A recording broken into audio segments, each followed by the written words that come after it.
discipline yourself in order to get to that point. But take for example your sister or your mother. You're not gonna see your sister or your mother and get aroused. Your body is just not gonna behave that way. When you see another man, you're not gonna get aroused because your body is not gonna behave that way. Right? That's not something you need to tell yourself. Oh, wait, calm down now. No, whoa. You don't need to do that. Your body is naturally programmed and designed not to do that. But now you see a woman that's not your mom, that's not your sister, that's not your close relative, and she looks good, your body's gonna get aroused. When you smell feces, you're not gonna salivate. When you smell fried chicken, you're gonna salivate. So your body already knows the things that it should and the things that it should not do, because these things are programmed within us. But when you get to the law, statutes, and commandments, because it's not programmed within you, guess what? When we were back in the world, you smelled bacon, pork bacon, you still salivated. Before you knew that it was an abomination, it was like, yeah, I'll tear this shit up.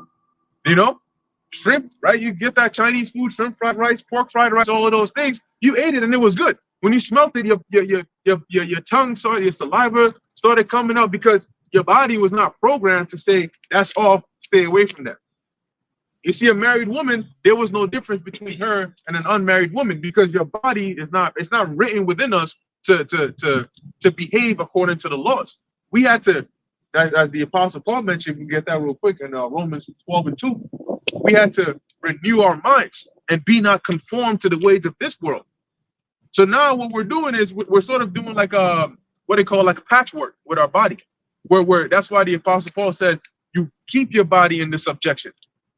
So using your mind, you keep your body under subjection to say, no, that's pork, that's disgusting. I don't want to eat that. Right? No, that woman is married to another man. I'm not gonna think of her like that. I'm gonna shut down my body's processes from trying to get me to go after that. So when the Lord says now he's gonna write the laws in our inward parts, what he's saying is now you don't need to now do this whole mental and I'm gonna no. When you see pork, you're not gonna you're not gonna get hungry. When you see a married woman, it'll be like seeing your sister or seeing your mother. You're not gonna get aroused and then go hunt her down and shit.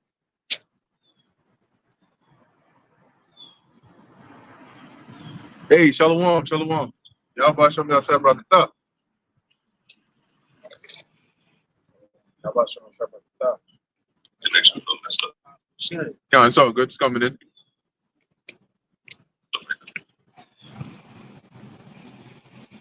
You good? I was saying, probably, I said it was going to be installed in us, like a program downloaded in us. Like you said about the married woman, you don't even have to wonder if that woman is married when walking by, because we're going to automatically know. Right. Yep. That's a good point. So yeah, I was gonna say it's like trying to play a PS2 game on a PS5. You know, you don't have the operating system for that. You don't have the operating system to execute righteousness. So we're waiting for that blessing, that gift. That's the carrot that the Lord is dangling at the end of it. The Lord is dangling that carrot, that reward at the end of it, because what will we have to look forward to? If we're already in the covenant, we're good. Right. We don't need anything. So then we don't have to prophesy either. Just sit at home and chill. Yep.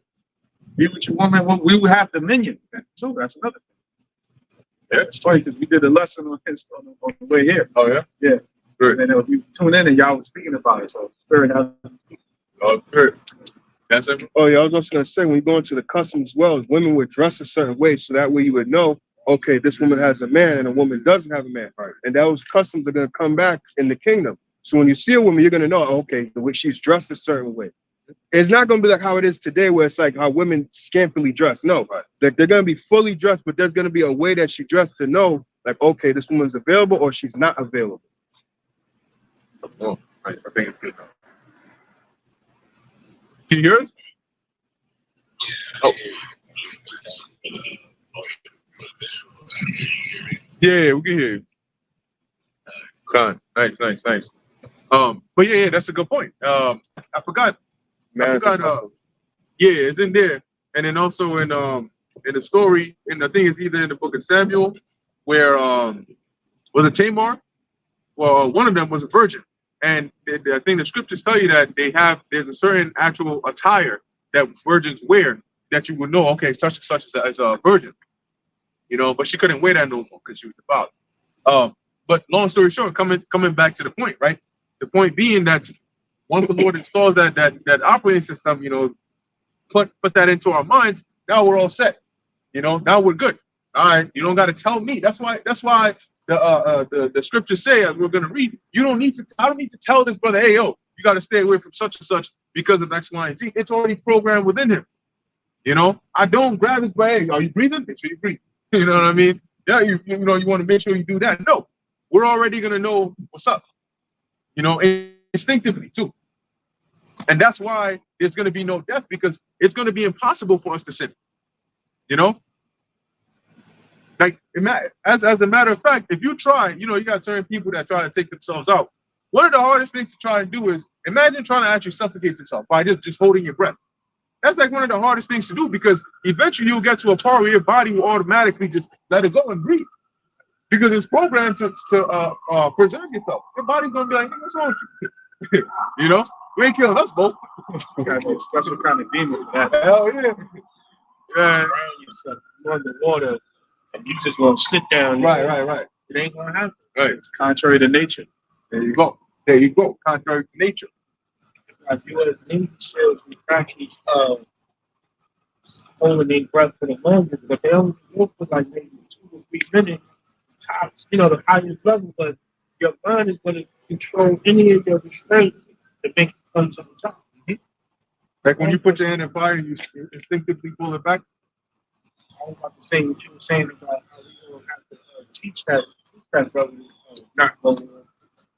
Like you said, it's but we still out here teaching. So, you know, it ain't like camp is forbidden right now, but it's mandatory for us. You know, you got the elders that have been teaching for so long, and they still go out. So if it was so long, you know, every camp should not be out on Saturday. They know it's deep embedded in them that we are programmed to teach. Come out here and feed the Lord sheep. So if we out here doing it, obviously it shows you that we still not. There's some more on that. Yeah. Verse 11, Hebrews chapter 8, verse 11. And they shall not teach every man his neighbor, and every man his brother, saying, know the Lord. For all shall know me, from the least to the greatest. Verse 12, for I will be merciful to their unrighteousness, and their sins and their iniquities will I remember no more. Go. Read that, run that back again, bro. Yep. Sure. Verse 11, and they shall not teach every man his neighbor. Like the bar was just saying, right? You're not gonna need to teach your neighbor. We're not gonna need to teach, oh, hey, by the way, you know, you an Israelite. Well, we're doing that today. That's why we have this sign. The fact that people come and they wonder when they look at this sign, especially Israelites, shows you that we're still in that time when we need to teach them. You know, do you see yourself on this sign? Oh yeah, my father. So, oh, okay, so you're from this tribe. The fact that you got to do that is an example that we're still at the point where we have to teach them who they are. When you go into our word teach, one of the definitions, it says instill doctrine into one. Look at that. There you go. Instill doctrine into one. So what are we doing? When we teach this doctrine, we're instilling this doctrine, the righteous doctrine of the Lord, into another. As a matter of fact, we're coming into the hour of temptation. There should be it shouldn't even be a temptation. You know, everybody should just be able to know we ain't taking that. You know, it's within us to remain loyal to the Lord. Ain't none of us taking that. So why would the Lord say, I'm gonna put it in your hearts to where you're never gonna break any of my laws, but I'm gonna test you. I already made sure that you can't go off, and now I'm gonna give you an hour of temptation now. Flesh is the test. The flesh is the test. And another thing too that myself and the brother had mentioned was, even amongst those that know the law, so-called, or the Israelite camps, we have to teach them the proper doctrine. Right. They might know the laws, they might know not to commit adultery, the dietary law, but we still got to teach them the doctrine. One of these things being the new covenant. And other wayward doctrine, we got to teach them the proper prophecies. You know, we got to teach them about the MOTB, that it's an implantable device. We got to teach about where Babylon the Great is, so it even goes beyond the law, because the whole book is really law. Teach the name. Right. So a lot of waking up, like this Israel 2.0 version of what the new covenant will be. It encompasses a lot of correction. So, we still going on from the first covenant. So the things that you see Israel doing right now, they were doing back when our father's time, during the time that he led us out of Egypt. So it's like, how can you consider this being a new covenant if we still doing the same things that they went on for in the first? We're doing worse. Yeah, even that's what I said. Even worse. It's It's in it at an all-time high right now. But just to bring out a quick precept, James, it's to show you that in those times when and 12, 1 and 12, right now,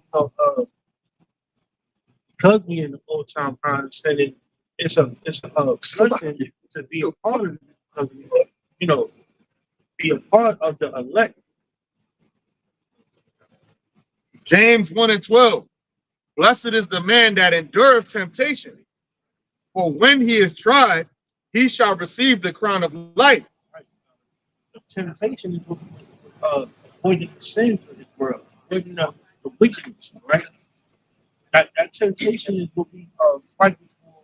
Hopefully, that's why we consider the hope for election. That the hope for election is going to pass those tests of time, pass those temptations. All right, and that's why it's considered blessed. So when you're blessed, you're not blessed if you ain't really had the temptation of not eating pork, not calling the Lord out of his name,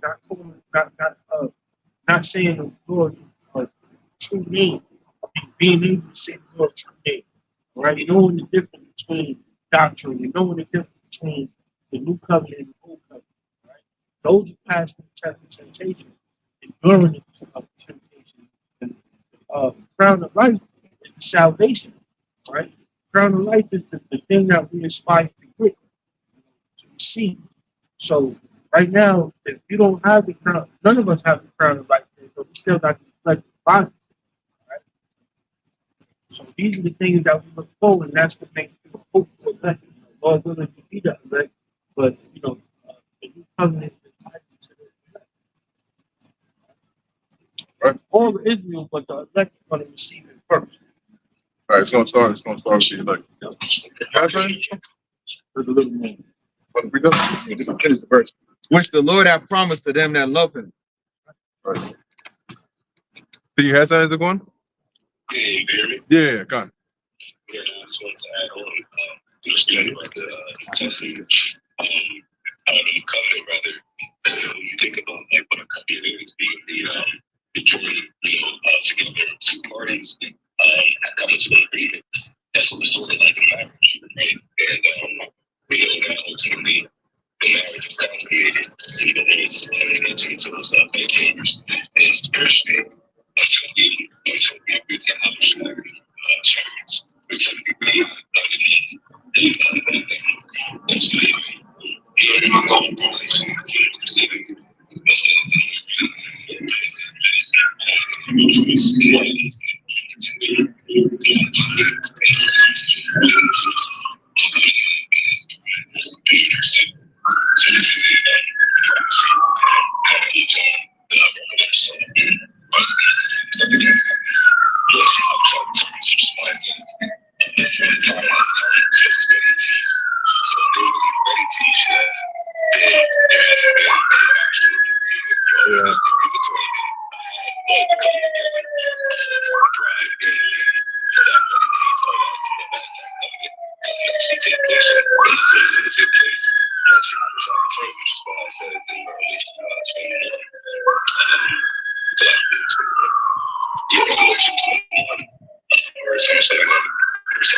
that's just let him be unjust still, and he which is filthy, let him be filthy still, and he that is righteous, let him be righteous still, and he that is holy, let him be holy still.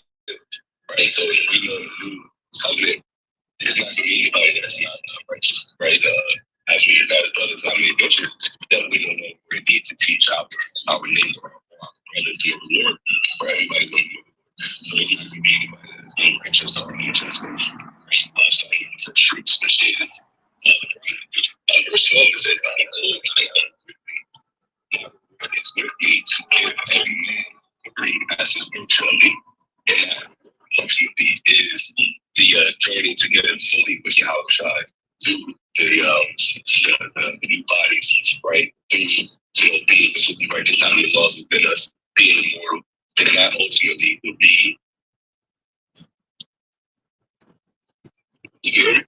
Okay, yeah, we can hear you. Okay, fine. That ultimately would be when that we're in the new covenant fully. Is when everything, when we have that full word of what the new covenant entails, which ultimately is immortality. That's right. That's right. Yep. Yeah, that's that's right. Because as a matter of fact, as a matter of fact, since you mentioned that, it's really impossible for us to fully be in that covenant in these bodies anyway. Because if we were under the new covenant, we would never sin and we would never die. But we're in mortal flesh, and this body, no matter what you do, will die because it's just designed that way. This is mortal flesh.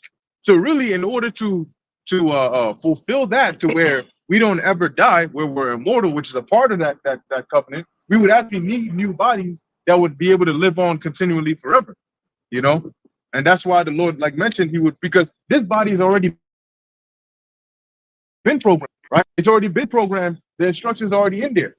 So the new bodies, that's the Lord is gonna program. Okay, this right here, you don't do this, right? You see that? You ain't no, you ain't thinking that way. All right. It's a whole different way of a mentality, a way of living now. Because honestly, man, the new covenant really wouldn't be all that if we're already in it now. You know, if I look around and I see Jake, you know what I'm saying? I see the stupid shit they doing worse and worse now. And please explain to me, when exactly did we enter into this since we're already under this new covenant? What was the transition where we went from old to new and we're fully in this new right here? I want to see the difference. Because Jake been the same. As a matter of fact, they been getting worse. You know? If I may add, a wedding, like the Juan mentioned, a wedding is like a glorious thing. Right? It's a big deal. So the Lord is going to make it dramatic. And he's going to make it a big deal. That's why the second Passover is going to happen too. Right. So he's going to let it be known, this is my woman. And that's when, like the Zaquan said, it's going to be consummated. So we're engaged to the Lord now. We have the expectation of it. You know, we have the hope of it. But ultimately, it's going to be consummated in a glorious and a dramatic fashion. There's never been like you just said, there's never been like one event where you could say, well, this is the time, new covenant, because it was nothing that overpassed that old Passover. So it's going to have to be, like we read in Jeremiah 16 earlier, that it's going to be something that overpasses the old Passover. And then that has to match the new covenant, which is going to be infinity, eternity, immortality, Right. and everlasting dominion. That's right. Yeah, in the scriptures, it says that the bride has made herself ready. So we're in the process of making ourselves ready right now. Once we're fully ready, which is, after the prophecies and, once all the elected ceremony, that's when, we get to walk down that proverbial aisle, which is ultimately getting cleaned up, and becoming one because we're going to be under the body. But there's going to be a point, as John, I think it's in First John, that we don't care what we should be like. So like when you see, it's like nobody was on a wife, she's a good wife. Seeing her, you should already see like her husband. In the sense of, I think it's in Proverbs, like her name, how she carries herself, basically praises her husband, and you can know her husband based off of just seeing her. But that's how it's going to be. Maybe in those two bodies, you're going to know that he is Yahweh exists. And he sees us. And he's going to make us like it's Yahweh.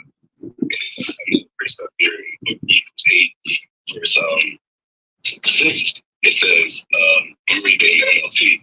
It says, but now Yahweh, our high priest, has been given a ministry that is far superior to the old priesthood. For he is the one who mediates for us a far better covenant with the Most High, based on better promises. So there's promises that the better covenant or the new covenant, is supposed to have is something that we haven't received yet. We haven't received the promise of immortality, the promise of never dying, the promise of not being saved of the sin. And that's what the new covenant is based off of. So that's why, once again, we're not in the new covenant yet, because we're in the promises that we're supposed to have based off of the new covenant. That's right. That's right. Very beautiful point. You guys saying, right? Yeah, no, you brothers pretty much are saying the same thing. Like, if we're in the new covenant, and if you listen to Bishop Nathaniel, they're just saying we're in the new covenant, but you're not explaining what entails, what comes with the new covenant, like the elder was going into, like the new bodies, dominion. Here it is, we're still in captivity, but yet we're in the new covenant. How are we still under our oppressors, but yet we're in the new covenant? If you go to Isaiah 60 and things like that, Isaiah 61, those things come with the kingdom. Those things come with pretty much the new covenant, where the stranger shall build up our walls and things like that. I don't see nobody building up my walls. Ain't nobody doing shit for me. We even got walls. Exactly. Ain't nobody. Jail cell. Yeah, I still gotta go to work, brother. Still gotta work. What the hell? So how are we in the new covenant? They're just saying that, and then they always say, "Stop listening to these dumb Hebrews that say black Hebrews that tell you we're not in the new covenant." But then explain how we are. Explain what it comes with it. The same thing like they do with the MOTV. They're just saying that's this and that, but they're not really explaining it to you. Yeah, because they can't. And I think in the video that I was watching, that the elder Manat Zakbar did, in the video, what Bishop Nate was saying was that how are we?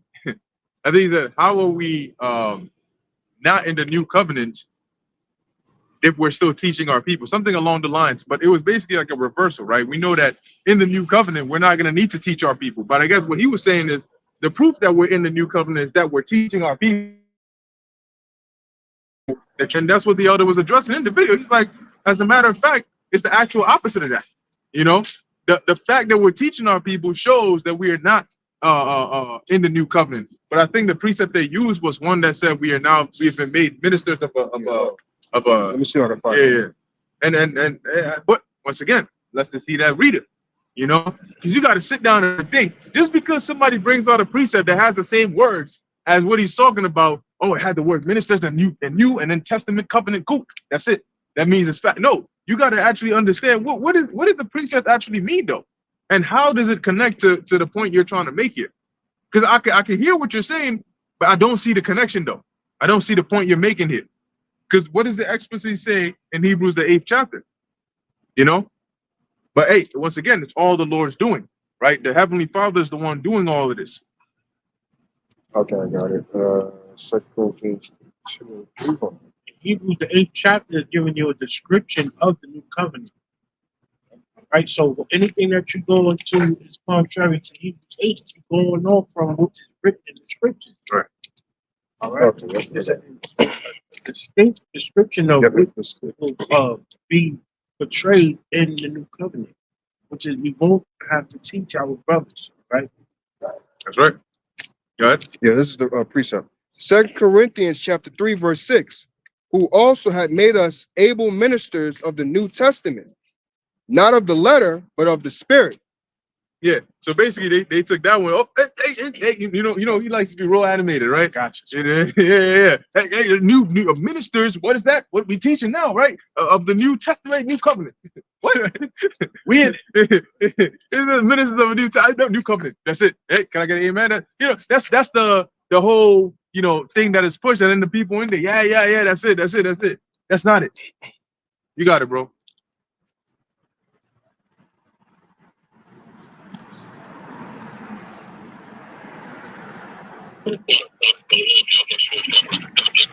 Yes, sir. It's no one to support you. How about as well too? All right. And go back to the point your brothers is making. Right. Remember, there's multiple precepts in the book of Revelation that talks about the Lord making us kings and priests. Right. And we're going to reign with him forever. Okay. Now the reign hasn't happened yet. Last time I checked, we are the ones who are still subject to payments. We're the ones who are still about to go through the time of the time of Jacob's trouble. Okay, if we're already in the new covenant, all these things are going away. As it says in Revelation, the 21st chapter, the Lord is going to wipe away all our tears. There'll be no more weeping, sorrow, crying. That's all part of this covenant. Right. Okay, that's all the suffering and everything comes from the first covenant being broken. Okay, that's why we suffer in the first place. All right, now you made mention a few minutes ago, all right, about how when Moses got the laws, when he came down from the mountain, he saw what Jake was doing, and he broke the stones. Right? That was spiritually symbolic of us eventually being You're breaking the laws, really, right? Because Moses, the king, right? In the incarnation of David, okay, and when he came down with the laws was given to him, and what did he do? He broke it, physically broke it, and then spiritually, Jay just went off and on and on and on and on. And now the Lord is saying, I'm going to make a new covenant. This time it's not going to be on stone where it could break. This time it's going to be within you. And like you mentioned beautifully, your brothers all, chimed in beautifully on how even the human body works and so on and so forth, just going according to your nature. Okay? Now, one huge indication that we're going to know, right, that we're actually in the new covenant physically, that right now spiritually, there's different things going on, but in the physical, right? There's a book of 1 Corinthians chapter 15, starting from verse 50. It says, now this I say, brethren, that flesh and blood cannot inherit the kingdom of God. Okay, so that's the first point right there. Okay, well, right now we are in flesh and blood. But the Lord is saying that he's going to give us something else that's going to be able to help us inherit the kingdom of God, because the kingdom of God is perfect, right? This flesh, this body that we have, this mind that we were programmed, we're not programmed to be perfect. Okay, as a matter of fact, we're programmed to be imperfect, so the Lord can make a point. Okay, so it says, neither the corruption inherits incorruption. You see, so the spirit world, or at least the kingdom of God, as is written, is a place of incorruption. But here we are in corrupt bodies. I'm going to inherit something that's incorruptible. It's not possible. We have to be matched with what we're going to be at. We have to be matched with what time period we're going to be in. Okay, and the time period of Yahushua's reign is perfection. So you have to be perfect in order to be in that kind of state. Our physical bodies can't even go up into the chariot and survive with the speed, with the pressure, and all these different things. Going on it, looking at it on a physical level. Okay. So verse 51, it says, behold, I show you a mystery. Why is it a mystery? Because a lot of people are not going to be able to get it. Okay. Sometimes when you go to that word mystery, you go to, I believe, the word mysterion, right? Which is something of a secret, if you will. Okay. As a matter of fact, let's just look it up real quick and see what we got. Okay. It says mysterion. It says hidden thing, secret, or mystery. That's it. Okay. So it goes back to the elect are the only ones who are going to receive this mystery. They're the only ones who are going to understand this mystery. That's why this whole new covenant thing is hard for some to get, and for some it's very easy. It's okay. Yeah, it's just that simple. So going back to it, the Apostle Paul said what he's going to show us a mystery. He said we shall not all sleep, but we shall all be changed. Okay, some of us are not going to die, but all of us are going to be changed. Right? Eventually, it says, in a moment, in the twinkling of an eye, at the last trump, for the trumpet shall sound, and the dead shall be raised incorruptible, and we shall be changed. So if you die, that means that you are corruptible. Your body's going to decay. But if you're going to be raised up incorruptible, that means that your spirit's going to be raised up into a vessel that's going to never die. You become immortal at that point. Okay? And you have that program, like others was going into. That body's going to come with a program that's required for the new one that we're going to be in. You see? So we're not going to be going off. We're not going to be thinking about going off. It's just not going to be a thing. It's not going to exist. That's why there'll be no more sin. That means we can't die. It's just that simple. Okay? It says, for this corruptible must put on a corruption, right? The new bodies, right? And this mortal shall have put on immortality.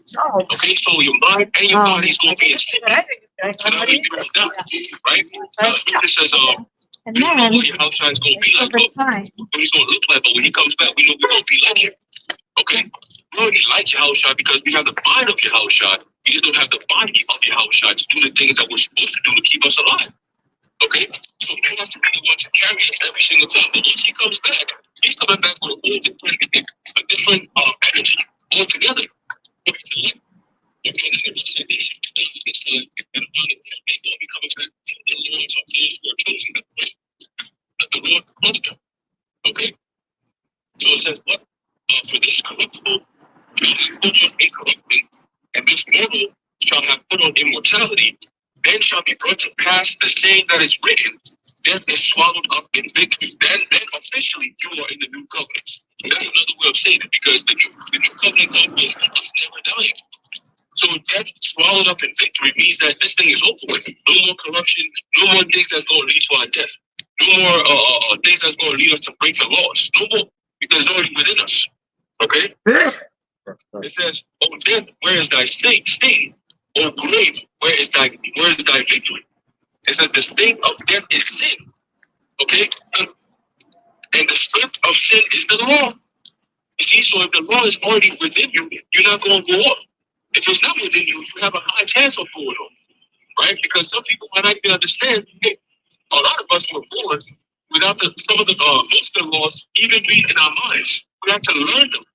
So that means that the Lord has to put on the scene and teach us the things of life, the ways of life, the ways of pleasing to the Heavenly Father. You see?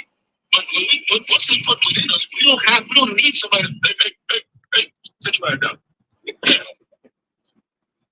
Once it's within us, we don't have to go learn the ways of life. It's already in us. You see, that's going to separate us from the rest of these nations. Because they're going to need us to be kings and priests for them to be able to what? To keep our laws. We're not going to be kings and priests from culture, like governing ourselves in that way. No, it's already a hierarchy that's already there. See? So within our nation, the ranking system, the laws, everything is going to be followed to a T. But these other nations don't have to relearn. They're going to be taught everything. And the first comes in, it's going to be done with violence. But after that, the message is going to be well received and understood. Right? It says, but thanks be to the Most High, which giveth us the victory through our Lord Yahushua. Okay? Because he's the one who's going to come in to make that new covenant official. Like there's a point mentioned earlier, the marriage, that official marriage, once you come together, that communion is over. Remember, he said, well, come up, my people, right? Enter into thy chambers, okay, until the destruction be overpassed, right? Roughly paraphrasing. So during that time, you're going to be one with the Lord. The spirit is going to be taken out, and once we get beaten up, you're entering into a new body. Okay? I've had a discussion one day with my brother, and I was like, yo, imagine how it's going to be, that transition. Okay? Being in this body here, looking around and seeing, damn, this shit's happening. And then in the twinkling of an eye, you get going. And then you just wake up, take that deep breath. You wake up with a new body, new breath, like, oh, shit, it's different. What the, And then you see the destruction going on because the chariot, in our minds, the chariot's going to have that clear glass underneath it where we can see everything. So you're standing on clear glass, that's stuff, But it's all going to be happening so fast, you're not even going to think about it. It's just going to be like wow. It's a different ballgame altogether. Like how when a baby comes into this world, what's the first thing they do is they cry. When we get that new body, they're like new babes, but in the grown-up bodies or whatever, right? It's going to be a feeling of joy and relief. Like finally, like I made it. Like, like wake up into a new body and you're like, oh shit. You feel different. You feel strong. You feel powerful. You feel right. This body don't feel right. That's why babies cry. They're like, oh, what the fuck is this shit? Like, this is like, oh, When you get into the new bodies, you're going to feel right because it's going to be perfect to match your spirit. Okay? So it says, therefore, beloved brethren, be ye steadfast, unmovable, always abounding in the work of the Lord, for as much as ye know that your labor is not in vain in the Lord. Right, so what we're doing, the labor that we're doing here, right, the planting, the watering of the plants, all these different things that we keep doing, it's for the Lord. Okay, it's for everlasting life. It's for immortality. Esau's looking for the same thing, but he's doing it on the left-hand side, trying to bring in AI, right? Artificial immortality. That's never going to happen. That's a vain thought. See, our work is not in vain. It's definitely in vain, and the Lord going to prove that to him in very few more months. Okay. Yeah, brother's got it. Want to add that in there? Yeah, that's it. That's a good point. You mentioned the waking up, basically opening up your eyes in the new bodies. I sort of imagined if you've seen the movie Avatar, the blue blue creatures, how he was put in this thing. He closed his eyes. When he opened his eyes again, he was in that different big Avatar body. But even taking that breath, because the way we breathe now, the way our lungs and everything are set up, it's probably not even going to be close to how it's going to be in those new bodies. Like when you eat that horseradish on the Passover, but on the good side, right? When that thing, you take that bite and then instantly you get that boom, oh shit, okay, that sinus clear, or even when you drink it, you drink for a while, depending on what you're drinking. and then eventually it hits you.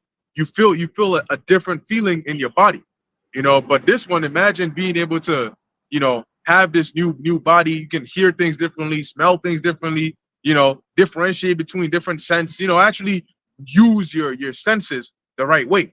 You know, like in the movie Lucy, how as she started to get closer to 100%, she started to see things differently.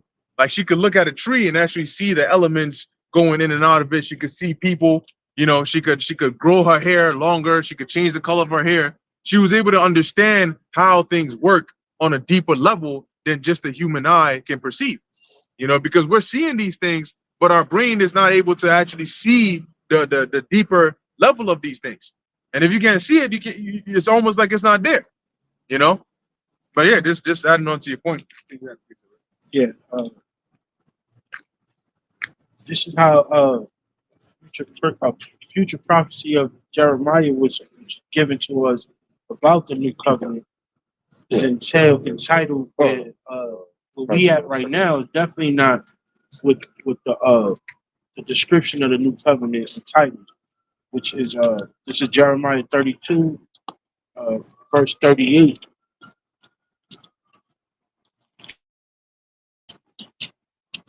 And it reads, Jeremiah 32, verse 38, and they shall be my people, and I will be their God. So us as Israel right now, you see a lot of Jake with they serving different gods.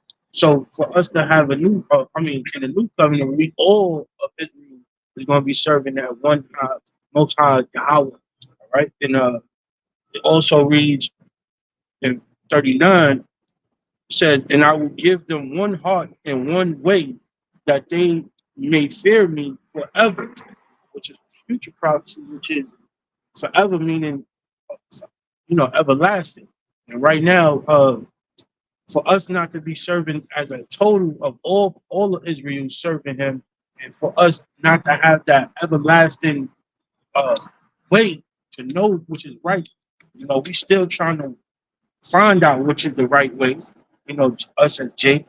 Therefore, that shows you that this is a future prophecy, and we will be entering that future prophecy when we have the new covenant. The new covenant. Finishing off, and it says that they may fear me forever. Again, that word forever. All right, for the good of them and of their children after them. All right, so that's for generations to come as well. They're gonna have that forever fear and that way that they're gonna understand. You know, right now we don't have that. Right. Yeah, as a matter of fact, really, just the second we entered into that we were put under that new covenant, we would have been delivered, because King Solomon prayed. He said that if all Israel was to turn to the Lord wholeheartedly and seek him, then that very moment he would come and deliver us. Well, under the new covenant, that's exactly what we would do, because then we wouldn't need to teach each other about the Lord anymore. So you see how what's going on here is we're showing there's so many things wrong with that saying or that teaching. And the thing about the truth is, the scriptures talk about your adversaries not being able to gainsay nor resist. So let's say you consider us your adversaries. We're able to gainsay and resist and prove the things that you're saying wrong using the very same book. And that goes to show that the problem isn't with the words of the book, but it's with somebody's understanding. Yeah, I was also going to add, pretty much what Bishop Nathaniel and IUIC is doing is they're pretty much lulling you to sleep in a time where you should be awake and very alert, because Jacob's trouble and the MOTB is right around the corner. For them to tell you that you're in the new covenant, well, you're going to think that, oh, well, I'm chilling, I'm good now, I'm fine, I ain't got to worry about nothing. But then right around the corner is Jacob's trouble. Then when Jacob's trouble happened, the MOTB, the hour of temptation happens, you're going to be like, what's going on? Why is all this happening? You're going to be confused. So essentially, really, they're lulling you to sleep. They're putting you to sleep, not preparing for the times ahead. Yeah, it's called the Mal-Harris syndrome. It comes from the Kamala Harris syndrome. And basically, what it is if you look at her, she'll tell you one thing today, and then 2 years later, she'll come and say a complete other thing, because he's switching up on it when people start to get on her ass. Well, the same person that said there wasn't going to be a time of Jacob's trouble has now turned around and flipped it. Same person that said the MOTB was an embargo and this and that, and I don't know how many times they switched it now, has now came and said this. Same person that sat down and broke down the name of the Lord in the Hebrew and everything in detail, can now come out and said, you don't got to call him that no more, right? Mount Harris syndrome. So now you need to be worried and careful in your mind to say, wait a minute, okay, if this is your record, how do I know that? Then you tell me the MOTB is not the C-hip. I go and take it, and then you turn around and say, oh, matter of fact, we found out we got some new revelations. It is the C-hip. Now what happened to everybody that went and took it? Meddle not with them that given to change. The thing that came to my mind. Meddle not with them that are given to change. Why? Because of that. Yo, make a right over here. Make a right, and then you run up into some shit. You told me to make. Well, no, I meant make a left. The reason is because you're gonna end up getting messed up. You trust somebody that's unreliable, you're gonna end up getting messed up. What usually happens? You usually get frustrated. Make up your damn mind. What is it? Right. You got it. I think somebody. How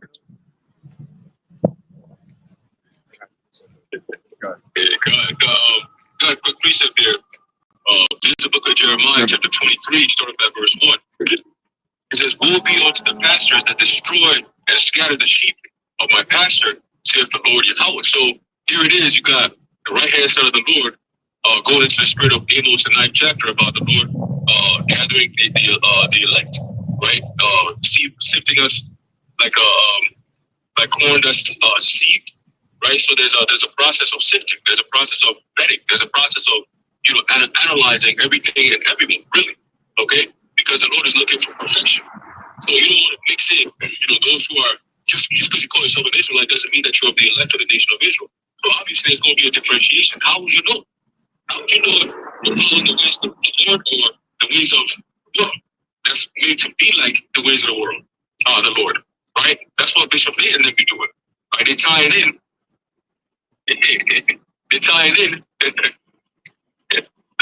the worldly thinking and try to bring it into this Israelite thing. That's not going to work, all right?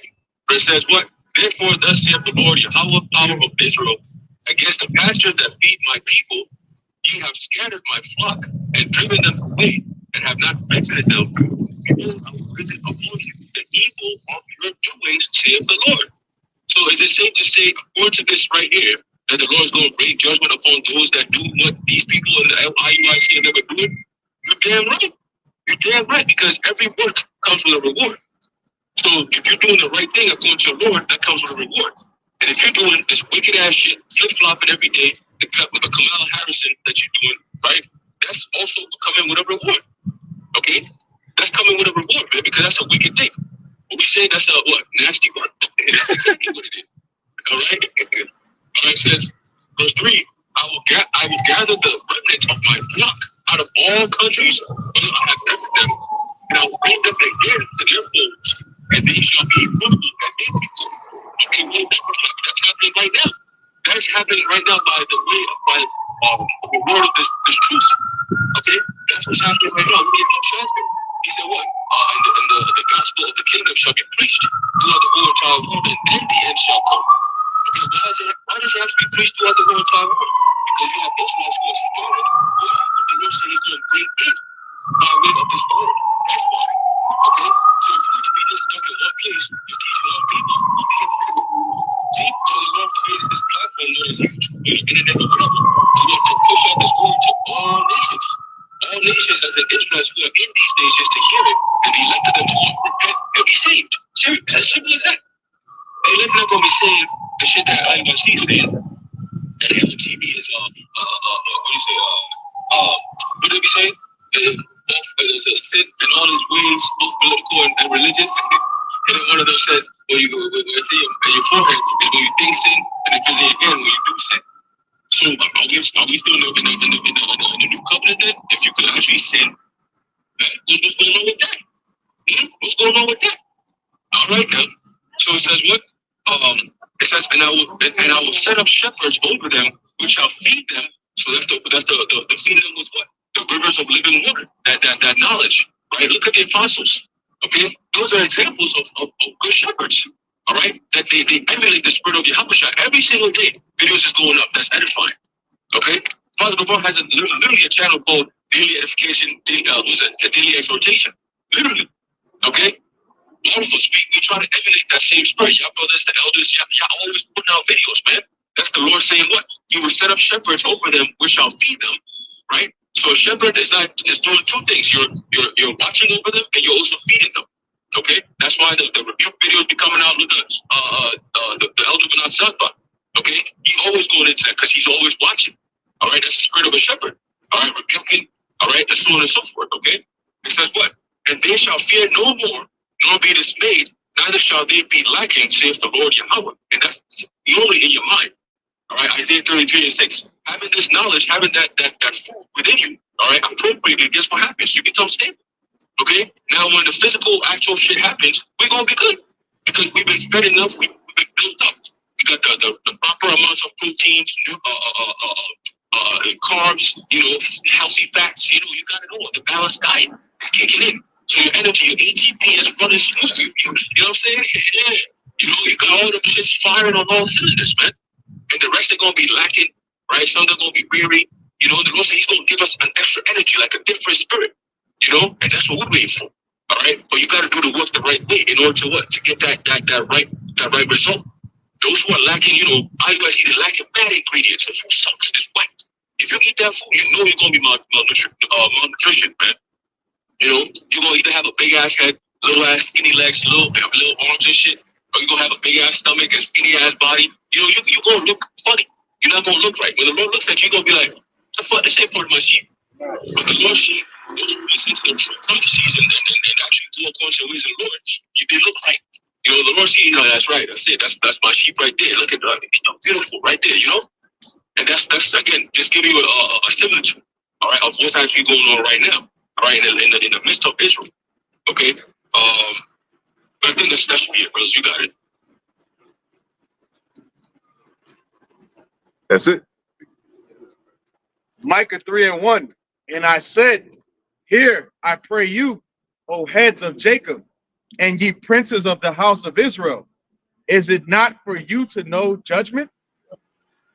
Right. And that's dealing with Israelite leaders, because nothing is new under the sun. The same ones that were going off, getting Jake to go off back then, they're doing the same thing now.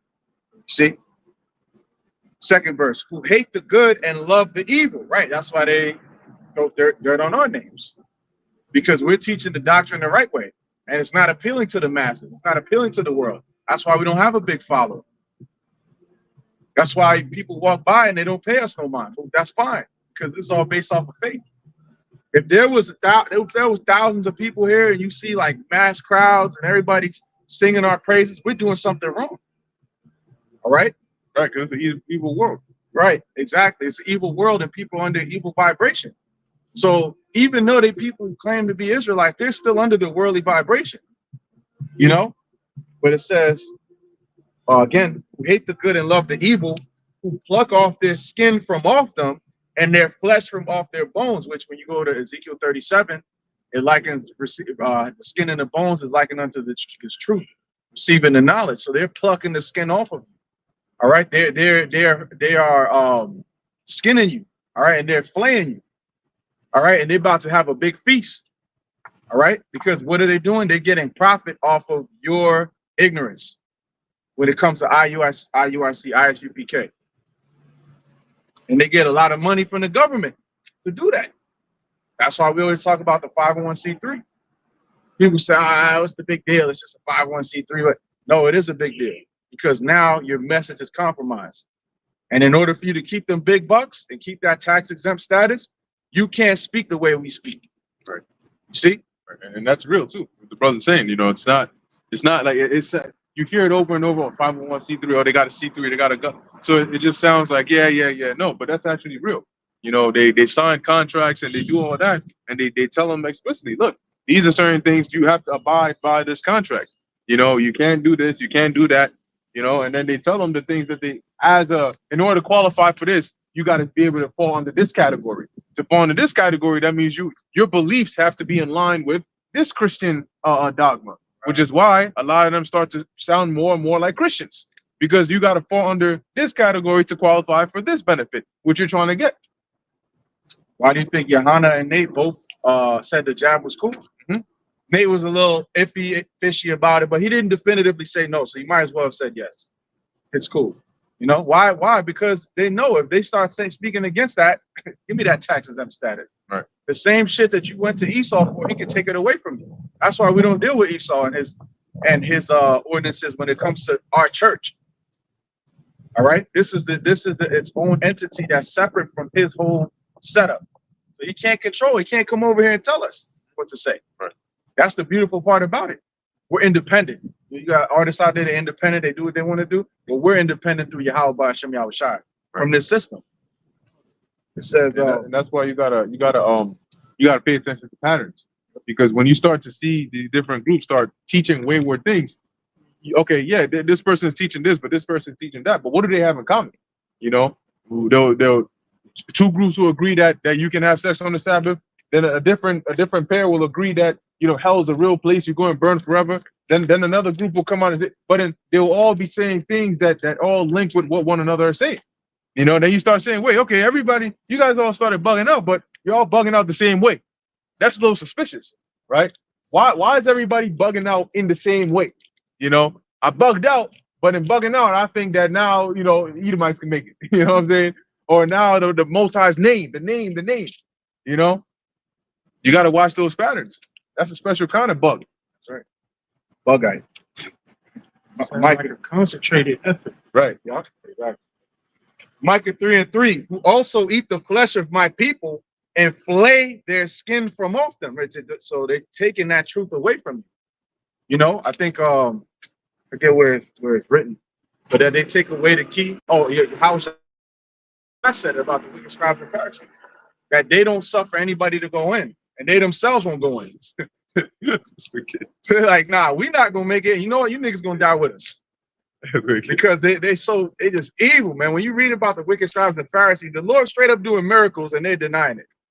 You know, here it is. All we're doing is preaching the truth, and the world is singing to the tune of what we're preaching. That in itself is a miracle.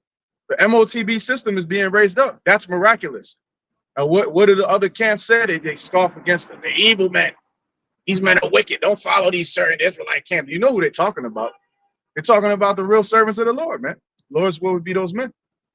Yeah, I gotta say real quick too. You can only imagine how miraculous or how big of an event spiritual power will be in this time, because you know back then, you know, you can sort of see why, right? Because they still had exposure to some spiritual and supernatural things on the level, even if it was on the left hand side. Like back then, you had the pool, right, where the angel would dip in there. I think it was like once a year or so, and then the first person to jump in there will be healed. That was the thing. Today, that's not happening, right? But back then, that was happening, and people actually, obviously, if it wasn't real and there were no witnesses, people wouldn't be spending most of their time over there waiting, right, to jump into that pool. So there were already traces and signs of like these supernatural things going on. You had people on the left-hand side that were performing pseudo miracles, meaning they would make things happen, but they would be using, you know, left-handed means. That was something that was actually more common. Like Simon Bar-Jesus, which bewitched the people with sorcery. You also had those when Paul went to, I think it was Athens, where there was this woman that these two individuals had, and she had a demon on her, right, a familiar, but she was able to use the demon on her to predict these things so these guys could win those bets. And when the Apostle Paul rebuked that demon out of her, then they got mad. So they knew what they were doing, but they were actually, you know, benefiting off of this. So people had some exposure to some level on spirituality, on things that are out of the physical. Now, that's not even the case. Now it's really just anything out of the norm is technology based, right? In order for somebody to do this, it's technology, right, to be able to do X, Y, and Z. But in this time, imagine the Lord, you know, bringing spiritual power in an era like this, where it even to talk about it sounds crazy, you know, let alone actually see and experience and go through these things. It's going to be a very big deal.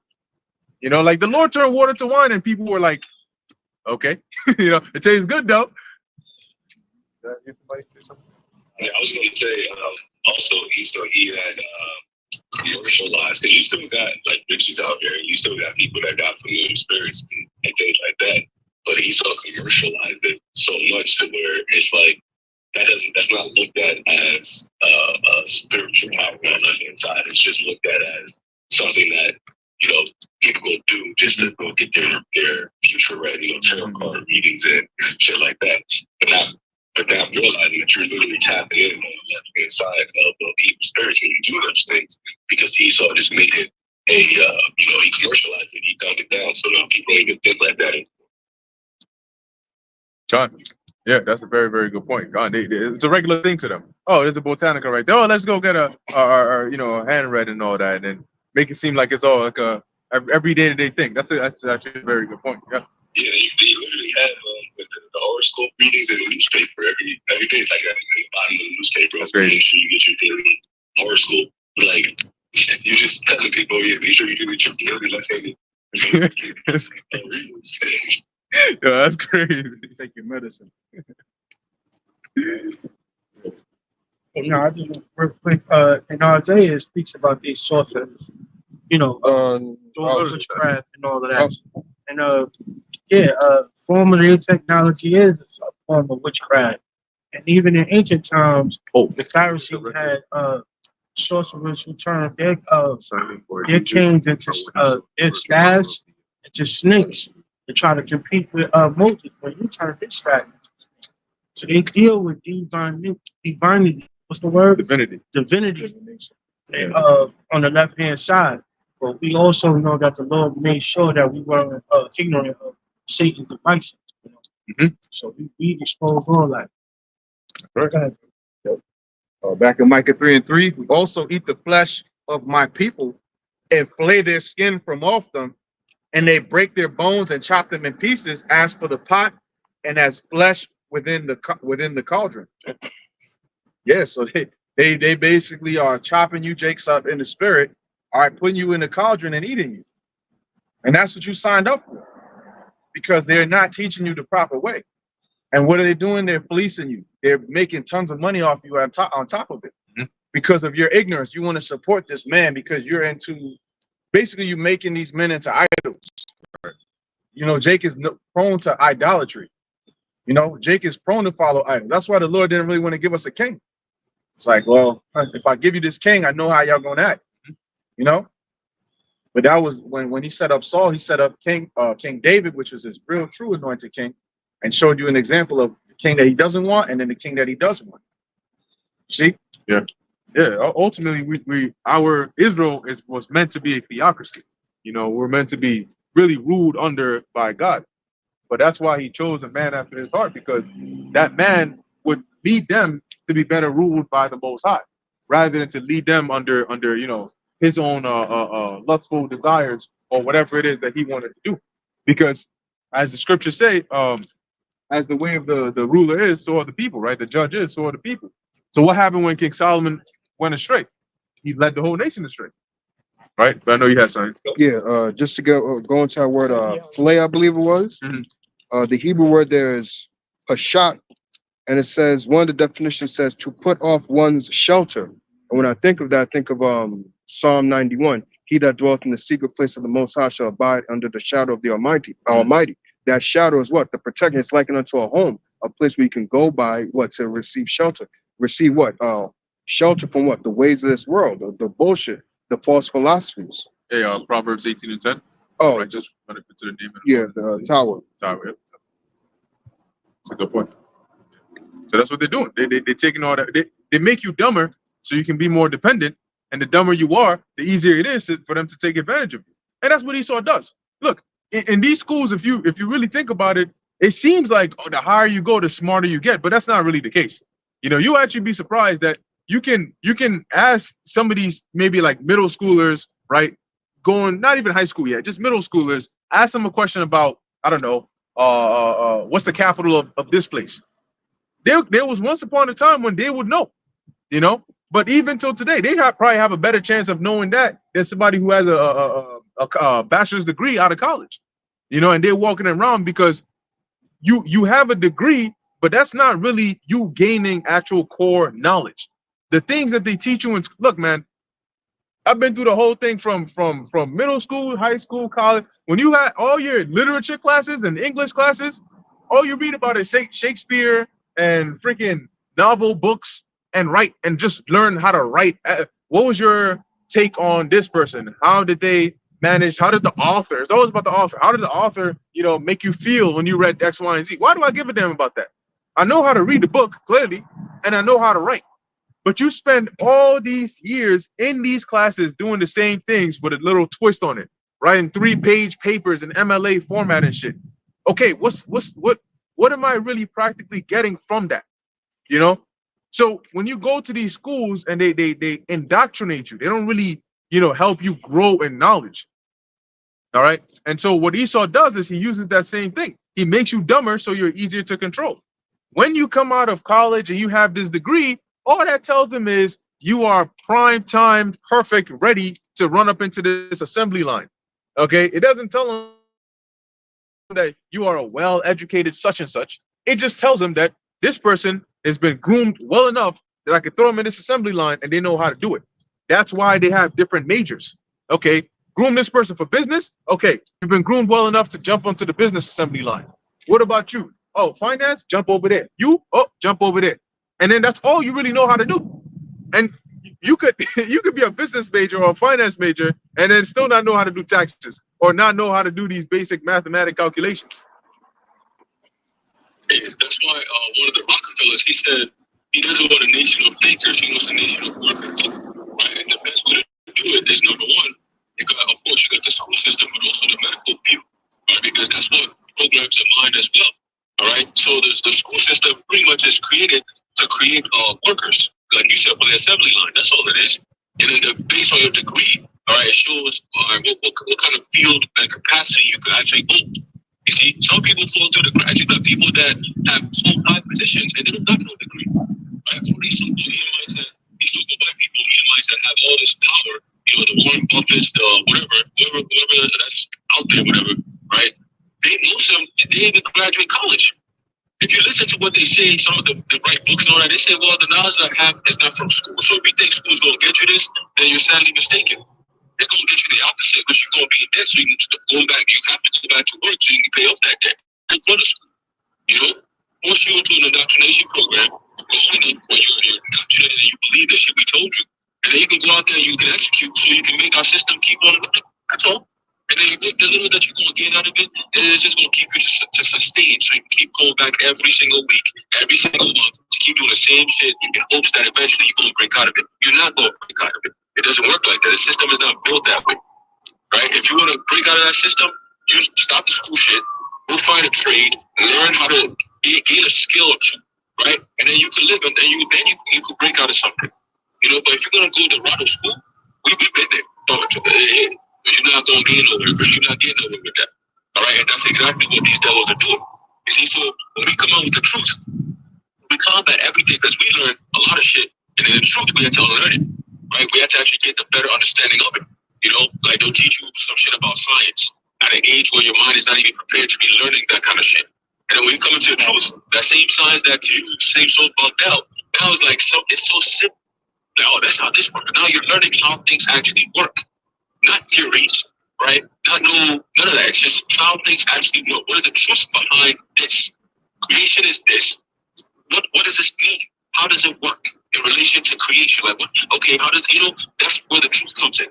Looking up words. So now you're understanding things better, right? Going back to, like, okay, this is where it originated. You're looking for primary meanings, contrary to secondary meanings, which is what we have today, right? So you go into all these things. The truth literally refines you, right? It refines you, refines your mind. Something you're never going to get in the world, man. All right? But I just want to bring that up real quick. Oh, you got it, bro. God, what you have? Watches. Yeah, God, what? Back, because going back to that point, right, that we were mentioning about the sorceries and stuff that they were using, and hey, just like the Zaquan said too, it's not like they cease to exist, but they've been so normalized that it doesn't even feel like what it actually is, because it's not in its raw form. As a matter of fact, when you drive a car, when you're using a phone, when you use a computer, what they've done is the whole goal is to make driving a car as simple as possible, right? If it's a push start, you put the foot on the brake, push it, and it starts. Put the key in here, twist it, and then it starts, right? You shift the gear if it's automatic, and you just shift it into drive, shift it into park, shift it into reverse. They make it so simple, but in actuality, so it makes it seem like driving a car is a simple thing. But in actuality, if you see what's going on when you actually shift the gear in here, what actually happens all the way onto the the mechanical parts of the car that are moving, if everybody was to be exposed to that, they would find out that driving the car is a big ass deal. Cause like, damn, you gotta make sure the cylinders are firing off right, the pressure is right, the engine. You know how many parts there are in a car to make it move the way it does? So similarly, that's what Esau has done. He's wrapped the witchcraft under like this very easy to do, light work, playful cover to make it seem like it's not a big deal. Oh yeah, I got my license. You got young women and men nowadays. Oh yeah, I drive, I whip it, I got my license. They go and do these things like tarot card readings and all of that. Oh yeah, I just went and got my thing read. But if you actually knew that, hey, right now when you go and sit there, this person here has a demon next to them, an actual demon. You know what a demon is? Let me explain what a demon is to you, right? Okay, now you know what a demon is. They have a demon with them. You know what I'm saying? The demon is there. The demon is talking to them. I mean, they're doing all of these things in the spirit, and then they're coming out and telling you X, Y, and Z. You'd be like, oh shit, that's a bigger deal than just going and sitting down and they look at your palms and, oh yeah, she just said that. Oh, it was cute. She said my this, I'm gonna have that, I'm gonna have that. You know what it took for her to be able to do that? Esau, he abstracts that, he hides it from you. So you think it's just a light thing. Did somebody have their hand up? Yeah, real quick. You just said that, just reminded me. Look what's going on even in the so-called entertainment industry today. It's all witchcraft. Prior to 2020, they used to do it. Every time they had the Super Bowl halftime thing, whatever. They always had some type of ritualistic shit going on, and we used to always break it down like, they putting this shit in your face.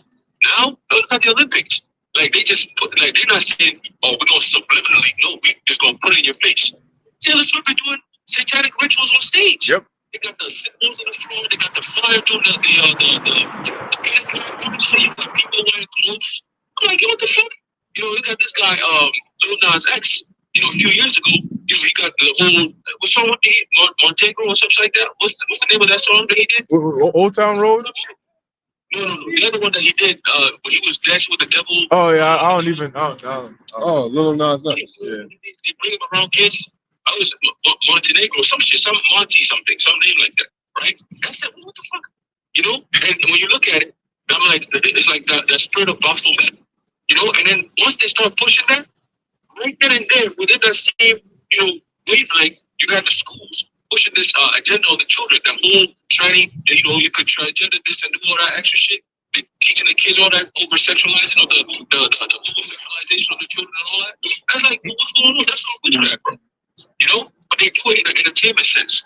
They take your favorite celebrity, the people that you like so much that they put in your face, and they do all this witchcraft, and then they sing about it, they dance about it, so it's mixed in with entertainment. Entertainment is not supposed to be taken seriously. They doing witchcraft in your face. They casting spells, right? And they do it in a broad manner. That's why it's called broadcasting. What the fuck are they doing? What are they broadcasting? They're casting spells on your stupid asses, man. And it works psychologically in your mind. That's why you got all these people. It's crazy. Every time I go to work, the spirit has it where I can tell if you're a Democrat or Republican 95% of the time by just the moment I get to your house. I know if you're a Republican, you probably most likely have an American flag up on your shit somewhere, on your car somewhere.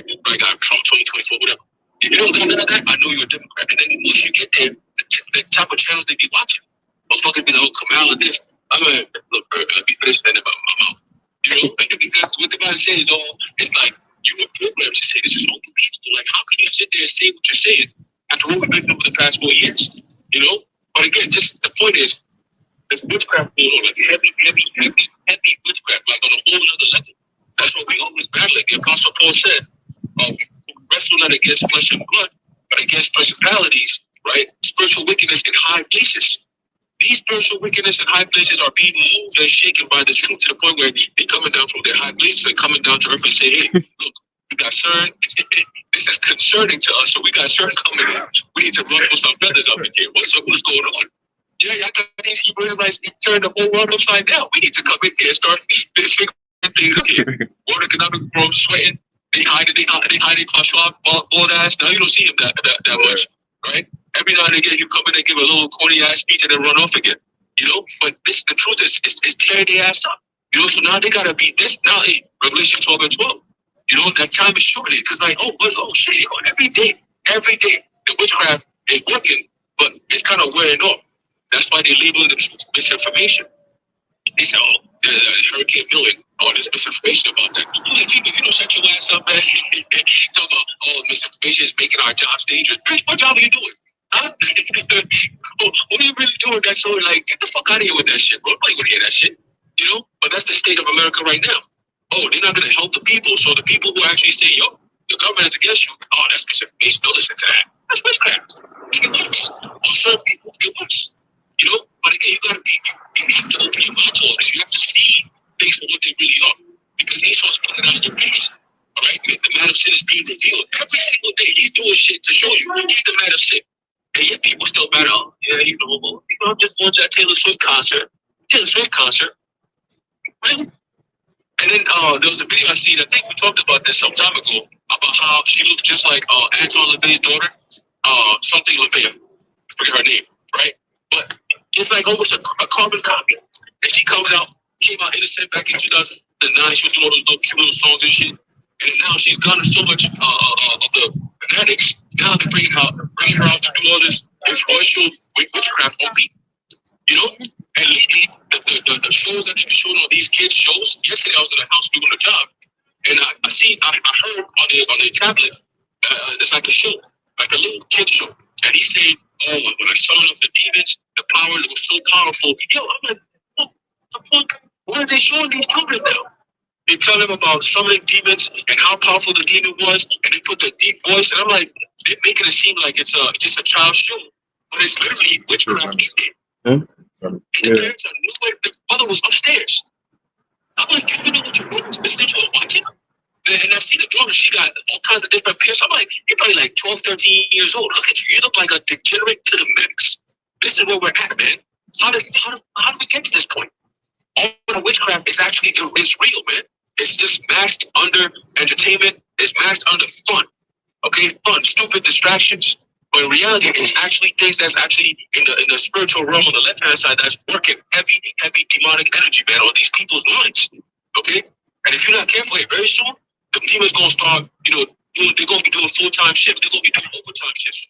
Okay, no more part-time, no more I'm just coming in for a couple of shifts and then I'm out. No, it's gonna be full-time, overtime, overdrive, baby. And we're gonna be seeing it. You're gonna see people wilding the hell up. You're gonna be like, yo, listen, they got demons on them. Literally. They're gonna see it like, you know, they got demons on them. That's gonna be bugging out. You know, it's coming because they're pressuring the environment for these demons to come out and manifest themselves. That's what we're seeing. All the shit that's going on stages and all that, the fucking chanting on the crowds, these politicians and all that, this is all witchcraft on high level energy, man. All right, and if you're not careful, you're gonna be taken by all of that. All right, but we watch it, and when it comes, we'll be doing our thing. All right. It's their world, so eventually they're gonna manifest themselves. Right. Yeah. Yeah, I think before Oh, John, real quick. I don't know if you touched on it, but that CERN ceremony is wicked as hell. It's involving with the distraction of our people thinking that it's entertainment, but they just put in, like you said, witchcraft, casting a heavy spell on y'all to be distracted from the Most High, and also allowing a heavy wave of like demons to be put on y'all, you know. And we know that they talking about dealing with the God particle, but they just trying to tap into the Lord's energy, but on the left-hand side. That's the sorcery of, you know, the ultimate technology of Satan, the right.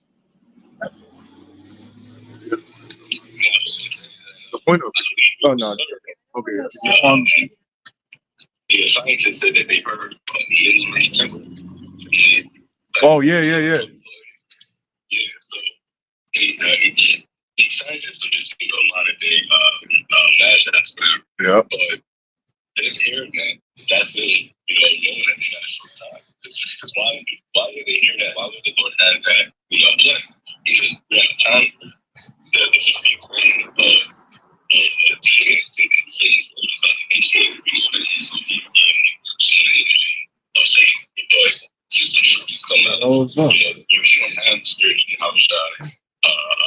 Being influenced or hurts more and more. And then also have these 11 spirits just be able to do whatever they want. And that's why even when Hal Kelson came and even when they saw actually going to take some short time because he's not going to be able to actually break. And that's why they're about to go all out right now to work in because they know they're at the end. And that's why you have, like our brother Narco said, people containers being controlled by, their handlers to put out these different types of traffic shows, make it more evident, make it more out there. It's not as subliminal because they understand those things. They got to push up that vibration. And in order to push it out stronger, they got to show more things. They got to show more of not like they say, like a certain type of acts being done on the stage, to try to get that vibration to get out of it's a very honest, and that's what I said, that's a shot. That's been so long enough, that's not to declare. So that's it. That's right. That's right. Oh yeah, I was gonna say even Diddy and Diddy, even he's like pretty much witchcraft because that just grabs the attention of people to where it's like, oh, Diddy this, Diddy that, and then also I was thinking of the YouTube algorithm because now if Diddy catches your mind, you're gonna want to what? Pay attention to that, and what? You're not gonna see the videos that we put up because the way they have the YouTube algorithm set up, if you watch certain videos, well, recommend this, recommend that, so that takes you away from watching our video, and that puts you still watching that bullshit with Diddy and all those other things that they bring up. Yeah. I mean, it's a problem if you know about Diddy, but you don't know what's going on with Israel and Iran right now. Right. Like we cover that too, because it's all part of prophecy. But if you just focus on that celebrity world and American nonsense and you don't know what's going on overseas, you're lost. And that's the irony of it all. Knowledge has been increased, but we're at an all-time high of ignorance as well. That shows you something's wrong here, because Esau is in the policy. I got a precept laying back in what Al-Haran had said. Ephesians 6:10. Finally, my brethren, be strong in the Lord and in the power of his might. Put on the whole armor of the Most High, that ye may be able to stand against the wiles of the devil. Right, the wiles. If a brother could get the word wiles in the Greek. But the wiles of the devil. So we have to put on the whole armor, which is the entire 100% truth, and that is a defense. The Lord said He will be our rear ward. So He's a guard in the back, from the front, from all angles, 360 coverage. Because there's things we can't even see. Certain animals they can see basically 360. We can only see like 180 basically. But the Lord got it to where we can see we're covered on 360 through the Spirit. The word there is methodia. It says definition: cunning arts, deceit, craft, trickery. Cunning arts, deceit, craft, trickery. Witchcraft is tied in with deception, because here it is. He puts they say put your left hand on the Bible, raise your right hand. They swear it to go when they go to court to testify. But here it is, in those courts, you don't represent nothing that's in the scriptures. Right. So you're a hypocrite. On top of the fact, the word is methodia. That's where the word comes from. So these are his actual methods is cunning arts and trickery. That's how he operates. Yep. Methodology, methodia. There's a method to the madness. So Esau, he has a method. He's doing certain things in a certain way. It might seem like chaos, but remember, ordo ab chaos. So it's order out of the chaos, Which is a method. That's all a method, exactly. Right, real quick, add on to that, the wiles, right? Look it up right here. It says, like the brother mentioned, methodia, but it also says what? To deceive. All right, it says to cause to pass pleasantly. It says here, to divert attention pleasantly. Right, they're diverting your attention from the truth. I think Shalom mentioned that about how they're using all this stuff to make people not pay attention to what really matters. How is it that we're in the end times? You got all this end time prophecies going on, the most alarming, most high intention time in human history, but yet people are distracted by shit that don't even mean nothing. It's all manufactured BS. Storylines that just manufactured just for entertainment purposes, man. It's all on TV. It's not real life. Real life is happening, but they're not paying attention to it. They're worried about what they see on TV. That's crazy. You know, but again, that's what part of the laws. It says confusion. All right, confusion. This is all what confusion. All right, go back to the point, Babylon. All right, and through that confusion, they're going to bring a certain type of order. And with order comes what? Law. Right? Law was created for order. What kind of laws is coming out? Draconian. That's what we're telling you. All right, you got it, bro. Everybody proclaims their own virtue. They're trying to say that this is the right way. This is good. This is the light. The light is as darkness, bro. So they're not straight up saying, oh, this is satanic, this is evil and wicked, and if you do it, you're gonna die. No, they're saying this is how life should be. That's You that know? deception. Yeah, that's a deception. A man it's okay for a man to be with a man. That's good. You know, you should want to go and pop somebody else's wife because that means you're the man, right? With lobster and shrimp, that's a sign of you being a top-notch nigga. But that's how they always present it, and it's always in a deceptive fashion. Biden up there, he's the righteous cause. Trump, he's the righteous cause, but they both evil and wicked as hell. And they're leading you off of a cliff. And you mad at us because we're telling you, nah, don't go off the cliff. All right, so go die then, man. What you want me to tell you? Yep. We're reading on. Oh, Yeah, yeah. yeah, they, Yeah, I just want to say the words entertaining.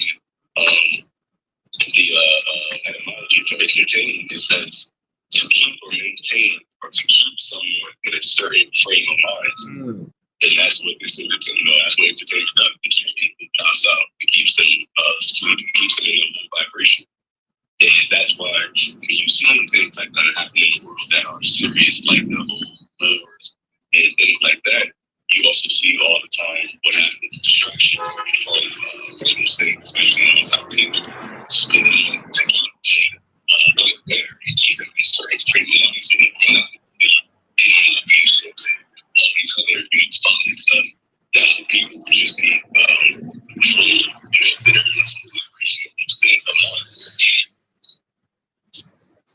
yeah. Hey, that's a very, very key point you mentioned there, because when you know what they call like binge watching, right? When there's a certain show or series or something like that, a lot of people follow it.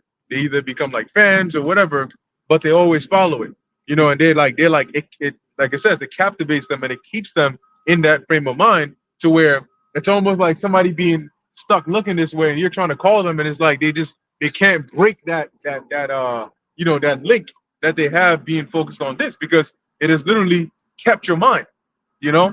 So that's a very good point right there that you just mentioned. That's why, and that's how they make a lot of money on these movies. They make a really good movie or a really good show. You watch episode 1, right? And this is just how it goes. You tell yourself, let me just watch one more and then I'm gonna go to sleep. And here it is at 3 a.m. you're on the 5th episode, right? Because once you watch the first one and you notice some of the things they use, like if it's a show, they'll use drama, number 1, because drama is always a eye catcher. But number 2, they'll use cliffhangers. Cliffhangers are the link that keeps you here between episode 1 and episode 2. You know, but entertainment is in the form of more than just, you know, TV shows and whatnot. But nonetheless, that's that whole bread and circuses, right? That when you go back to bread and circuses, that they used bread and circuses or entertainment, right? They always give you food as well. They use that to keep people distracted from the real things that are going on in the world, to keep them in this one state of mind. And that's why they keep the entertainment going on and on and on and on and on. Because once the entertainment stops, then people start to look around, you know, what's going on. And that's the one thing they don't want to happen. Start to notice stuff. Right. Start to make certain connections. Oh, I was going to say, what the fuck you doing? yeah, we're backing up. I keep reading on Ephesians 6:12. For we wrestle not against flesh and blood, but against principalities, against powers. So what does that tell us, right? That tells us that the way they're gonna come at us is not gonna be in the physical. You know what I'm saying? I'm trying to get your ass. That's not how they're gonna come at us, because we're not wrestling right against flesh and blood. So where's the wrestling really taking place? The wrestling. It's taking place in your mind, right? Because those demons, what they do is, you can imagine that they see that pineal gland and they're going for all different types of submissions on that. On that. What's that? Oh, you said Shalom. Oh, No, he said believe in Allah. oh hell no. That's not it. Sorry. Oh, You know what I'm saying? You So said Shalom. they try to My bad. that's all, man. I see, it did sound like that. That's definitely not it. So, you know, them demons wrap around you in your mind, you know? So, going back in here, we're dealing with principalities in high places. And that's why the way they try to get you is they'll either try to get you through a woman or something that distracts you or something that stresses you out, anything that can clog up your mind. Because once your mind has been, if your mind is under control, your body is rendered useless. Because the mind is what controls the body. You got it? Says, but against principalities, against powers, against the rulers of the darkness of this world, against spiritual wickedness in high places. Spiritual wickedness in high places. So they're gonna come at us what? Spiritually. You know, meaning they're gonna come and try to attack us in the spirit. And they know how to get to the spirit via the flesh. Okay, they know how to trouble your spirit via your flesh. They know they can't just come directly at your spirit. So they'll try to vex your spirit by doing things to you in the flesh, you know, stressing you out, creating environments. Because if your spirit is righteous, how do you vex a righteous spirit? Put them in a wicked environment. Push more wickedness out there. Why does it say that Lot, his soul was vexed daily? Because of all the wickedness that was going on around him. So Esau knows, how do you wear out the saints who are righteous by nature? You know, get them. Because now what's going to happen is you're going to have some that get worn out to the point where they just stop fighting and they just join them. And that's the wicked of our people here who just stop resisting, and now they become a part of the problem. So Esau's like, you know what? You're a spiritual guy, right? Like what they did to Daniel. Oh, you like to pray. Okay, so we'll make a law that makes it legal to pray. Now let's see what you're going to do. Then we're going to throw you into the lion's den. Would you like that? You know, Wisdom of Solomon, the 2nd chapter tells you that. Oh, you a son of God? Let's prove him. You know what I'm saying? Let's test him and see how much of a son of God he really is. It's just like with real wrestling and jiu-jitsu. Everybody has a gas tank. Eventually, you keep going. You can apply pressure to somebody, and they might look like they have the upper hand, but if you apply enough pressure and wear them out and exhaust them, everybody is a coward when they have no cardio. So you got to have a spiritual gas tank. You know, you got to have a spiritual gas tank, and that's something to pray to the Lord for. Give me more of a spiritual gas tank that I can endure. That's why the scriptures constantly goes in on enduring. We went into James, endure the temptation. Right. That's another sign that we're not in our covenant. Not to go back to that way. Well, you got to. Yeah, we got to. Exactly. In the spirit, hey, you got it. Quick precept here, just to back up what you just said. There's a book of Isaiah, chapter 40, verse 31. And it's about they that wait upon the Lord shall renew their strength, right? So they can keep on battling, keep on fighting, right? That strength. They shall mount up with wings as eagles. They shall run and not be weary, and they shall walk and not faint. So once again, highlighting the point of cardio, like the brother said, right? Every man is a coward, but no cardio. You know, so the Lord's going to give us that spiritual endurance, right? When there's no food, your body's going to get weak. So the Lord's going to give us enough food so we can keep on fighting, you know, keep on resisting, right? Because the hour of temptation, that's all going to be part of spiritual endurance right there. That's why the Lord says, he that endures till the end. That means that you're going to be faced with battle after battle on a daily basis where it's heightened pressure, heightened tension on a daily basis. Your life is always on the line. Also, Elijah type shit, like, I got to run for my life, you know? And the Lord said, what? He's going to win. He said, but they that wait upon the Lord, being those who still have the patience and faith in Yahweh Bashem Yahushua. What's he going to do? He's going to renew our strength. Oh, man, Lord, I can go like, hey, Lord. And he said, that angel eye, yeah. So don't give me that some energy. And next thing you know, you'll start Samson energy, you out here wilding out. And oh, shit, yo, damn, I thought you was tired. You know, Truth said, like, we can't even run on him. We can't even run. We almost got him. Next thing you know, take off. You know, that the technology can't see him, the radar, you know where they're found. You know, this guy's a dangerous man to society. He's a terrorist. We need to find him. Yeah. You know, this man is terrorizing our troops. Our technology, our AI is bugging out, malfunctioning left and right. What's going on? We're going to say that's that renewed strength from the Lord right there, baby. What's up? You know, that's what's coming. You know, not wait upon the Lord, though. Not those who do. You know, you run out of patience. You know, things just happen. Oh, Lord, what am I going to do? They got me on. Yeah, they might get some of you. They might get some of us, but guess what? You stay the course. You know, but they got Peter. And what happened? But it was time where it was like, oh, yo, he's getting guarded by what they call quaternions, right? So you got 4 guards on each post watching the post. You know, make sure that he don't get out. He's calling to the dogs. And an angel comes in, smack him on the side, get up, let's go. unlocking the gates and everything. It's like, what? You know, the Apostle Paul, same thing. You know, the boy, he had to, he was saying, oh, I'm still here, relax, don't bug out. Hey, you know, you're not going to lose your job or your life, relax, I'm still here. You know? So the Lord's going to be doing that. Like you said, Daniel, they put him in the lion's den. The king came down, running down, stressed out. Oh, Daniel, are you okay? He said, yeah, king, I'm here, I'm all right, my power has reserved me, I'm here. He's like, oh, shit, what? Yo, this God you serve, man, damn. You know, Meshach, Shadrach, and Abednego, they were literally put into the fire. You know, when they say that there's a saying that says you put your foot to the fire, and put your foot to the fire, meaning they're testing you. This is they threw them in the fire, and they were still alive, rejoicing, praising the Lord to the point where an angel, which Nebuchadnezzar said he saw the like of the Son of God.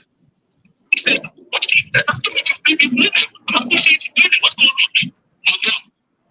That's how it's going to be very soon for us. Man. There's no new thing under the sun.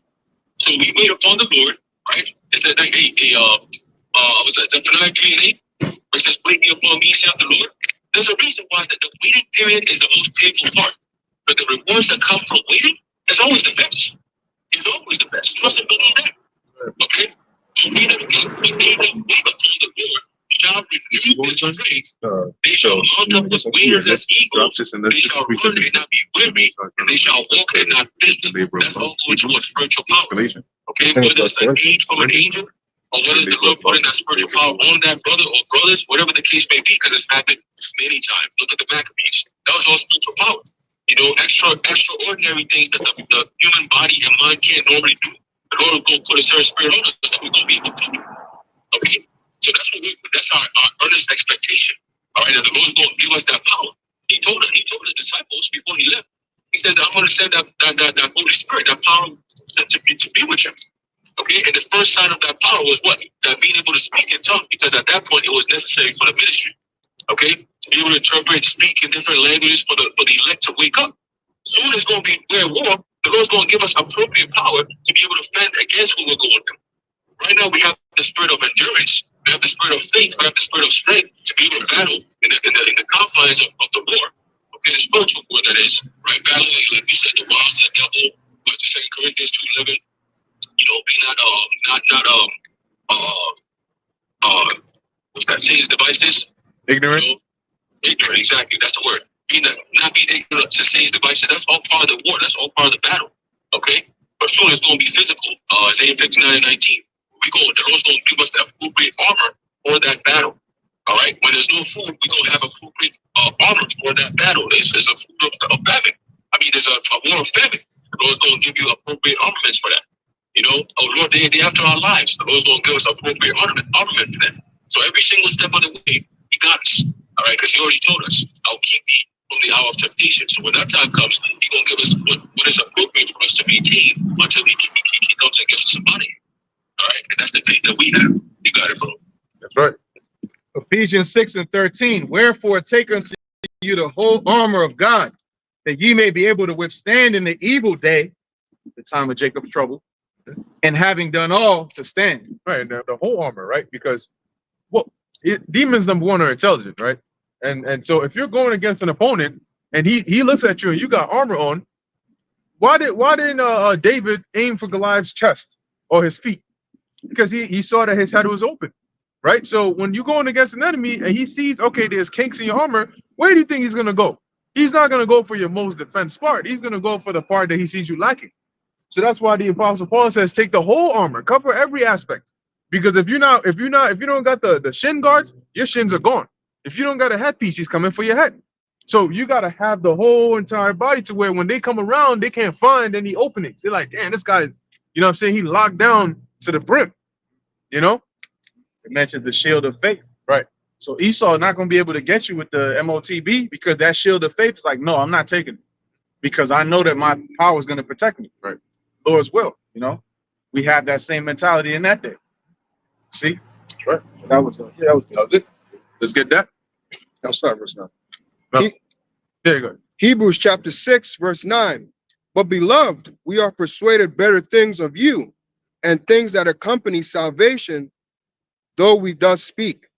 For the Most High is not unrighteous to forget your work Right. and labor Most of High love. is not unrighteous. You could to forget your what? Your work, your work and labor of love. your work and labor of love. So we're doing this out of love. This is our labor of love, right? And this is the work that we're doing to serve the Lord. And he's not unrighteous as to forget that, right? Everybody that works, if you get hired, you work, you get paid, right? There's a condition on which you go and work, even if it's for yourself, right? There's always like some condition. Well, why are you doing this? You count the cost. What is it going to take for you to do X, Y, and Z? What are you going to get out of doing X, Y, and Z, right? If people start a business, it's not because they just want to buy things and give it to people for free. They're thinking, okay, how much can I make as a profit? And then how much do I have to spend? So the work that we're doing for the Lord is for our salvation, of course. But as it says here, the Most High is not going to forget that, right? This work that we're doing. Go ahead. For the Most High is not unrighteous to forget your work and labor of love, which ye have showed toward his name, Toward his name. Go on. in that ye have ministered to the saints and do minister. There you go. So the ministering, which is the working that we're doing now, the serving, how are we ultimately serving you? We're serving you these meals, right, via the scriptures. But that work that we're doing, the Lord is watching that, and he's going to count that to our benefit. To say that, hey, you know what? You did X, Y, and Z for me, right? As the Apostle Paul mentioned. And so when that time comes, I'm going to keep you, right? Revelation 3:10. Because thou hast kept the word of my, what's the word of my patience? Patience? Yeah. Word of my patience, right? I will also keep thee in the hour of temptation. See, I will, because you've done this, I'm going to do this. Because you've done this, I'm going to do this. Because you misled the people, I'm going to do this. So that's why it says every man is going to get rewarded according as his work shall be. I was gonna think about the penny. Oh yeah, the penny. You do the work, so you get the penny. There you go. You do the work, you get the penny. Yeah, I just wanted to stand back on what you're saying as far as doing the work. The Lord commends us that we was going to do this work, and it's over here in Matthew chapter 4, verse 19, and he said, and he saith unto them, follow me, and I will make you fishers of men. So when we come out here and do this work, we also following the commandment of the Lord. He said, follow me, and he'll make us fishers of men. We coming out here to do a service. That work that we doing is of the true spirit of the Most High to seal the elect. So when you make, he was talking with Peter, when he was like, "Oh, come with me," because they were fishermen. But the metaphor that he used was he would make us fishers of men. He would make them fishers of men, and they dropped what they did, what they was doing, and they past life and started to follow the Lord. And they to this day, the prophets are still out there. The prophets are still out there fishing the men. Oh, okay, I see now. God damn it. That's it. That's it. That's a good point. And that's why it's so important to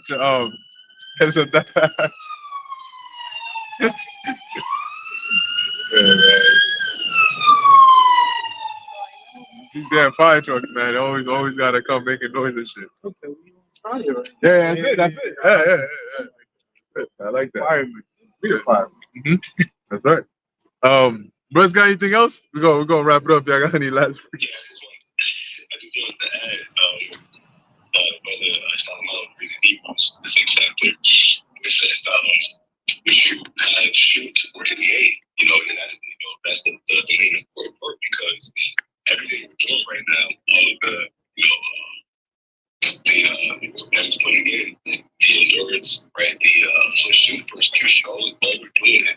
We're doing it. So that's what it is. We don't have something to where we can physically point and say that, this is the Lord and this is why we're doing it.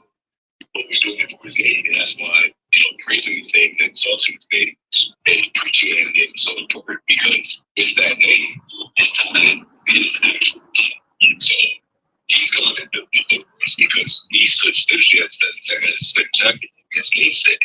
And it takes a great faith to believe on a power just based off of their name. I mean, of course, we have the scripture, the word, but just based off of their name, that they'll be able to deliver us from a certain destruction that we know as a we that just following the name, Lord, will have us delivered from a destruction that you can't get from. Right? And I'm saying that because of that. He's not righteous to forget our labor of love, because nobody else in the world is so adamant about what their belief, in their God, that they're willing to, die to that.